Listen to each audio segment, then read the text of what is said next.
It's a perfect song for this book study, The Longing in Between. And the first section of this book he calls Slowly Green. The introduction has this poem that Shea included in his inspirational reading, a star, a tree, and the longing in between. And it really does encapsulate our divinely human experience, that we are the star, that is the truth of who we are. And yet we are also rooted in time and in space. And so between that, between the light and the effervescence and all of that, and then there is what feet on the ground mean, that space is what this book is speaking to, that place that is the longing. Ivan Granger, who's the editor, who I just love his writing. So they're short poems on the left side, and then he has usually a page or so of commentary, and he's a beautiful writer. And he really helps to give all of us a starting point into these poems. And he says, Rosenstock gives us the spiritual endeavor, rootedness and aspiration, life, light, a terrible void, and the aching heart that impels us forward. Anyone in here in the middle of the aching heart? I know I am.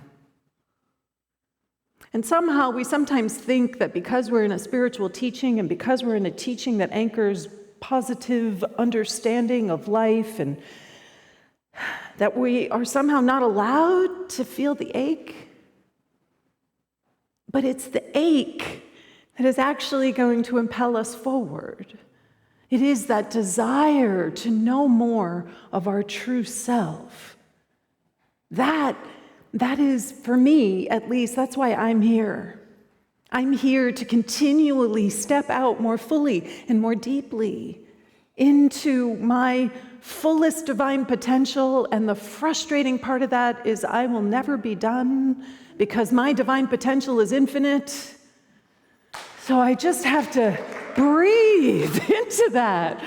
Oh, I've been spiritually practicing since I was 9 years old. And I've been in this teaching for 20, and I still come up against these walls. The walls of grief, the walls of loneliness, the walls of fear, the walls of pain. And the invitation for all of this is that you get to bring this to our practice. Our teaching is not meant to bypass around the hard places that we're actually feeling. And to be able to begin to understand that there actually is a way where we can hold both. That we can hold the joy of life itself with the pain of what might be happening in time and in space. A star, a tree, and the longing in between. So what is your heart longing for? What is it in your heart that is longing for? Fill in the blank. Because we are all here to grow and evolve. We are here continually to discover more of who we are, never less. And it is the longing of our heart, not the rational thoughts of our mind, which may tell us that we have to do A and B and C and D. And the longing of our heart says, let's go do X, Y, Z. That's the place that we want to be tapped into. We want to be acknowledging and aware of, conscious of, allowing it to be part of how we understand ourselves in the world. And in a world that's filled with busyness and to-dos and calendars and, we almost have to work twice as hard to give it the same amount of focus. It requires just a little bit of extra oomph on our part. So as I sat with what the heart is longing for, the Baal Shem Tov is a Jewish mystic. And he says, the world is new to us every morning, and everyone should believe they are reborn each day. I love that. But do we live it?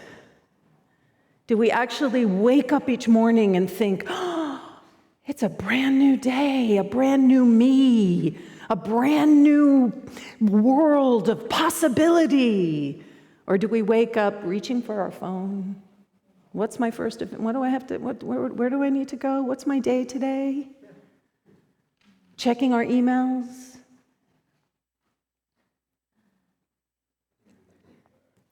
Rosh Hashanah was Friday night. Lashana Tova, everyone. And Rosh Hashanah is the Jewish New Year, and Lashana Tova means may it be sweet. May the new year be sweet. And Rosh Hashanah began on Friday night, and it started in the Jewish tradition the holiest days of the year, which are called the days of awe. And they are the 10 days between Rosh Hashanah and Yom Kippur, the days of awe. And a way to think about what these 10 days are is that they're 10 days to cleanse and renew. They're 10 days to make space for rebirth. They're 10 days to free yourself from your past. And in the Jewish tradition, you do this every year. So in theory, you're freeing yourself just from the last year's past. It's usually more complicated than that. I have a friend who said to me, he goes, I think of it as 10 days to reset my karma, which I loved, right? Where we can kind of shift things up again. And so Zvi Freeman says the most important renewal of life is that which occurs on Rosh Hashanah, because that is when all life of the previous year returns to its essential source. And a new life, such as was never known before, emerges from the void. Now remember Granger talking about that terrible void between the star and the tree, the longing in between? What Rosh Hashanah invites us into is this opportunity to allow something to emerge from that void. To allow something that is brand new about ourselves, about our understanding, to show up in the world. And so those 10 days are a really powerful time for forgiveness. It is a time of making amends. It is a time where you are invited to literally run through the year and say, what do I need to make amends for? What resentments am I holding on to that I'm being invited to let go of? Who do I need to call? Who do I need to write a letter to? And then the most important part of it is our self-forgiveness. All the things we think we did wrong, all the ways we think we didn't show up to our highest and best. Anybody in here ever feel like that? Like, whoa, who was that? Every once in a while, I'll turn to Chris and I'll be like, ooh, I haven't seen her in a while. Meaning me, not her. Me, like, woo, I haven't seen that part of me in a while. And then I get to forgive myself, and I get to hold myself, and I get to hold Chris when she shows up as not her best and most shiny self. So these 10 days are an intense letting go, and an intense opportunity to let in the love and compassion that is actually our true nature. Who would you be if you could let go of everything you thought you screwed up over the past year? I spent an entire day asking forgiveness of my body for all the ways that I have not been kind to it, for all the ways that I could have listened more clearly to what my body needed and wanted, what would support it. And it's not just my body, it's like all of me, right? Can I forgive myself for the days that I didn't sit and meditate in the morning? Can I forgive myself for those moments when I was so pissed off? Can I understand that I am more than what that is? And as I let that go, I then can step into the new year, because remember, this is the Jewish New Year. I can step into the new year truly made new. So think of the days of awe are like the burning bowl on steroids for 10 days. All you're doing is burning the things that you're carrying in your heart. You're burning them and burning them and burning them until there's nothing left. On Yom Kippur, there's a prayer where you literally just touch your heart over and over again in the prayer, right? Let it go. Let it go. Releasing all the shame and the blame and the not enoughness, all the ways that you didn't show up, the selfishness, the smallness, the pettiness. Let it go. And what we have to trust and realize is what this first section of the poetry is really speaking to, is this idea that even poorly planted, even when you are the worst version of yourself, even when you are showing up in ways that you don't even recognize yourself, slowly, you are greening. You are ripening.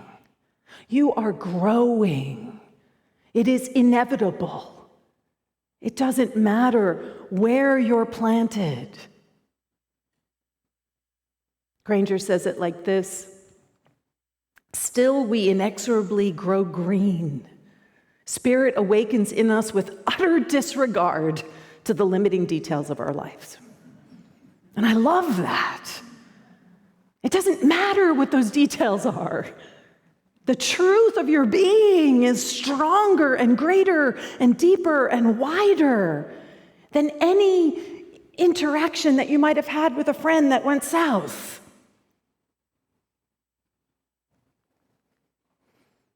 So there's one of the poems that he has in this section is the Navajo poem, which may be familiar to some of you. And the translation that he uses is beautiful. May it be beautiful before me. May it be beautiful behind me. May it be beautiful below me. May it be beautiful above me. May it be beautiful all around me. I am restored in beauty. I am restored in beauty. I am restored in beauty. I am restored in beauty. Now there's various translations of this poem, and the one that I was familiar with, which I'm going to show you, I wanted to share with you. So in the Navajo tradition, the idea of walking is your life. It's your spiritual journey in time and in space. So as you walk, it's you being in the world. So beauty before me as I walk. Beauty behind me as I walk. Beauty below me as I walk. Beauty above me as I walk. Beauty all around me as I walk. I am restored in beauty. I am restored in beauty. I am restored in beauty. I am restored in beauty. Do you see the beauty that is always there in the midst of your walk?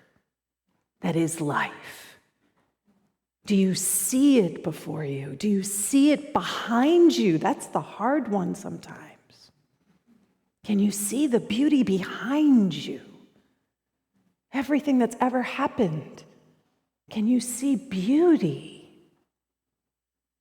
below me, literally the ground I stand upon, above me, literally the air I breathe, and all around me? And this is how we are restored. This is the place where the longing in between collapses. And there is no in between, there is only I am restored. I'm restored to myself. I'm restored to the truth of my understanding. I am restored to the wholeness that I actually am because I paid attention. That's really all spiritual practice is. Paying attention with love, with compassion, with grace. So this forgiveness piece is huge, and it fits, for me, it's always fit the season.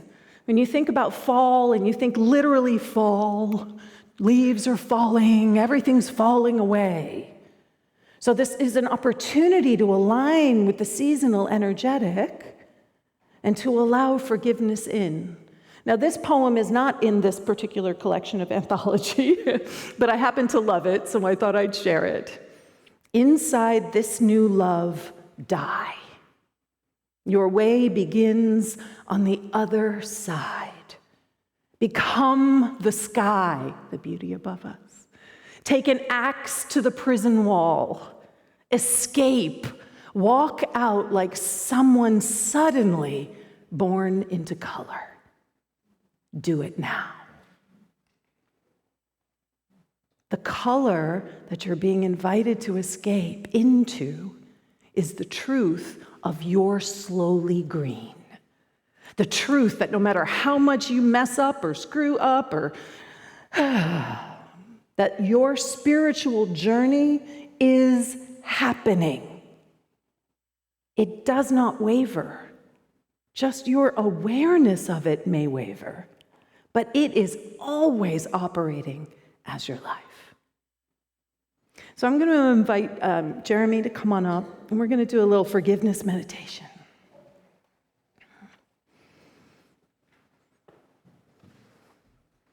So I'm going to invite everyone to just breathe in and breathe out, as Carolyn's beautiful song reminds us to do. Sometimes it's amazing, just we forget to breathe in the busyness of our day. We forget to actually, truly breathe in and breathe out. Whatever space has been touched or opened or activated during this service, just inviting yourself to continue to deepen into the truth of who you are, the stillness at the very center of your being, the green that you always are, the green that is nearer than your breath, the green that is your divine nature and your divine name.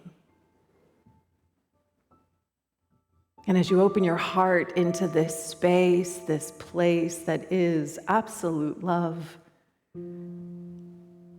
where you are the star and you are the tree, but all of it is held, so there is no longing in this moment. There is beingness.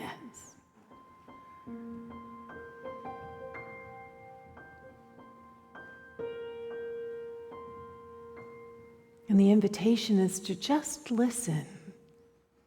Listen to your heart. Listen to the longing of your heart. What are you invited to make peace with? Where are you invited to release a resentment or a frustration or a prison wall?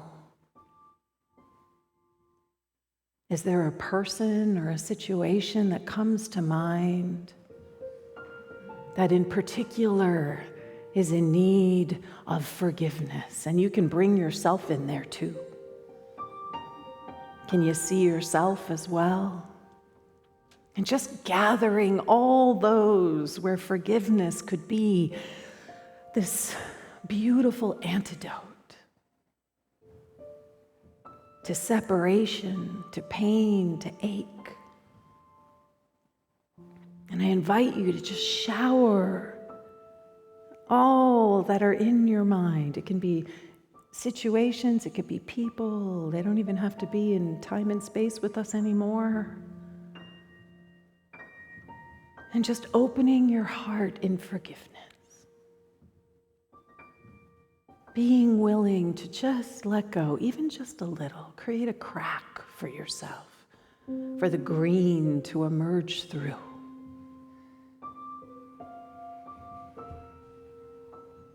And as you hold them in your mind and in your heart, we're going to rest here for a few minutes in the silence as you just are present with all that is seeking to be in a place of forgiveness.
And the invitation right now is to just keep opening your heart even more. And I'm going to invite you to repeat after me. For all those I have harmed, knowingly or unknowingly. Together. For all those I have harmed, knowingly or unknowingly, I am truly sorry. I am truly sorry. Forgive me and set me free. For all who have harmed me, knowingly or unknowingly,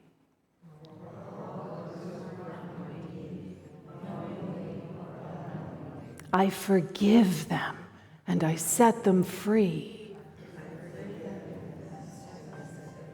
And for the harm I have done to myself, knowingly or unknowingly,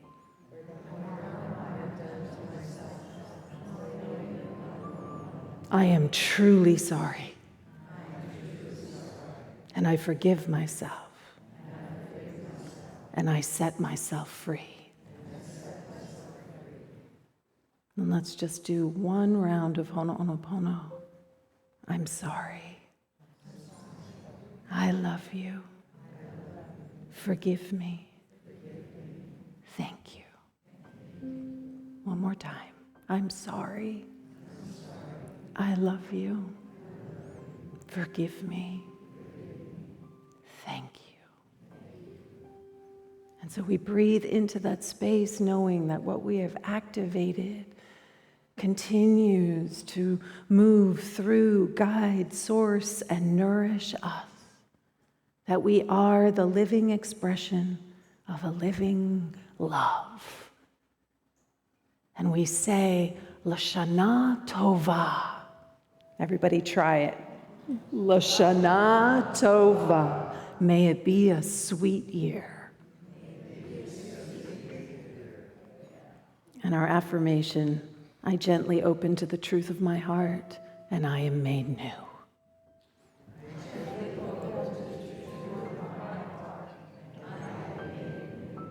And so it is. Amen. Peace and blessings, everyone.